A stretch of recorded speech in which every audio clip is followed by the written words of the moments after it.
Reumatoidning artritni kelib chiqish sabablari. Bu immunodefitsit holatiga olib keladi. Nega bu kasallik o'zi yuzaga keladi? Bu kasallik surunkali bo'lib hisoblanadi. Boshqa klinikalardan, boshqa muassasalardan farqimiz kuchli gormonlardan qutulib, sekin-sekin o'sha 200 dan ortiq sabablar bo'lishi mumkin. Bo'lishi mumkin surunkali infeksiyalar. Hujayra darajasida davolashda ularga samarali yordam beryapmiz. Kimlarda ko'proq uchraydi? Nega bu kasallik o'zi yuzaga keladi? Assalomu alaykum, hurmatli kuzatuvchilar. Inject Medical YouTube podkastimizning navbatdagi soniga xush kelibsizlar. Bugungi bizning suhbatdoshimiz Inject klinikamizda terapevt, immunolog hamda allergolog vrachimiz Dilarom Kamarovna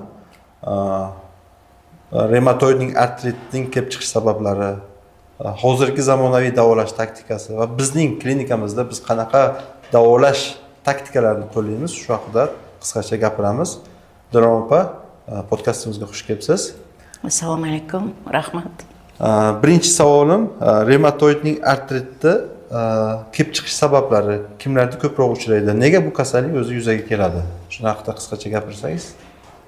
Revmatoid artrit kasalligi bu bo'g'im kasalligi bo'lib hisoblanadi va tizimli kasalliklar, biriktiruvchi to'qima tizimli kasalliklar gruppasiga kiradi. Kimda asosan paydo bo'ladi? Bu ayollarda ko'pincha paydo bo'lishi mumkin. Bu kasallik surunkali bo'lib hisoblanadi va asta-sekinlik bilan rivojlanadi.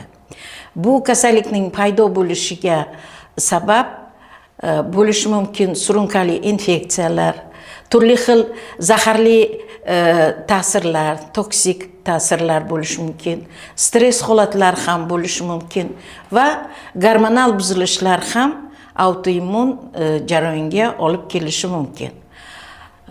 Umuman olganda bo'g'im kasalliklarining sabablari juda ham ko'p. 200 dan ortiq sabablar bo'lishi mumkin. Bularning orasida revmatoid artrit kasalligi eng ko'p uchraydigan va eng ko'p asoratlarga olib keladigan kasallik hisoblanadi. Chunki bu kasallikda butun biriktiruvchi to'qima a'zolari zararlanadi bunda.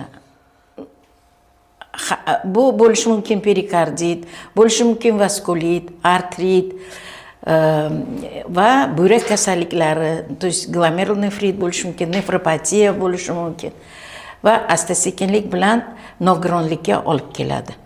Tushunarli. Demak, reumatoidni artrit ham qo'shimcha boshqa asoratlar olib kelishi mumkin. Ham reumatoidni artrit bor, yana qo'shimcha glomerulonefrit yoki vaskulit ham bo'lishi mumkin, ha? Endi reumatoid artritning klinikasida faqatgina bo'g'im og'riqlari emas, bu vaskulitlar ham bo'lishi mumkin, miokarditlar ham bo'lishi mumkin, perikarditlar ham bo'lishi mumkin. Tushunarli. Hozir endi odatda bemorlarni davolashda endi standart protokollarda yuqori dozada glukokortikoidlar, gormonal preparatlar, metatrexatlar, sulfazolazin va boshqa dori preparatlarini ko'p ko'rganmiz. Bular haqiqatdan remissiyaga olib kelishi mumkin ma'lum bir darajada, lekin bu yechimmi degan savolga nima deysiz sizning fikringiz? Bu yechimmi reumatoid artrit davolashda? Endi kasallikni davolashda biz 4 xil usul bilan ta'sir qilamiz. Bu sababiga, patogeneziga, uning simptomatikasiga va umumiy quvvatlantiruvchi sifatida dorilar ishlatamiz. Bu kasallikda asosan patogenez va simptomatikasiga ko'proq e'tibor beriladi standart davolashda. Chunki yallig'lanishni kamaytirish bu gormonlar orqali, sitostatiklar orqali yoki sulfazolazin, salazapiridazinlar orqali autoimmun prosesni bostirish maqsadida bu nimalar ishlatiladi, dori-darmonlar ishlatiladi. Ammo Simptomatikda bu metodika faqatgina og'riqni kamaytirishga olib keladi. Vaqtinchalik yallig'lanishni kamaytirishga olib keladi. Lekin immun sistema gumoral immun sistemani bostirgan bilan biz hujayrali darajadagi immun sistemani undan ham ko'proq bostirishga natijaga erishamiz. Bu immunodefitsit holatiga olib keladi. Yani demek şu metatrexat, gormonal preparatlarni qo'llash vitarishni boshqa asoratlarga olib kelishi mumkin. Ikkilamchi boshqa asoratlarga olib keladi va bu to'liq yechim emas demoqchisiz. yo'q, bu to'liq yechim emas. Bunda sabablariga biz to'g'ridan to'g'ri yondashmaymiz. Tushunarli. Biza bilamiz, Inject Medical ko'p tarmoqli klinikamizda revmatoid artritlar bilan murojaat qilishadi, sklerodermiya bilan, SKV'lar bilan kelishadi. Biza o'zimizni hujayra darajasida davolashda ularga samarali yordam beryapmiz. Ya'ni biza o'sha podxodimiz gormonal preparatlar ishlatgan bo'lsa, etap kamaytirish va hujayra darajasida o'sha metodikamiz qo'llab revmatoid artrit, sklerodermiya va boshqa sistemli kasalliklarga ham yordam beryapmiz. Endi bizni boshqa klinikalardan, boshqa muassasalardan farqimiz traditsion yondashamiz. O'zimizni o'sha protokollar bo'yicha minimal keragini olamiz, individual yondashish va biz hujayra darajasida kombinatsiya qilamiz.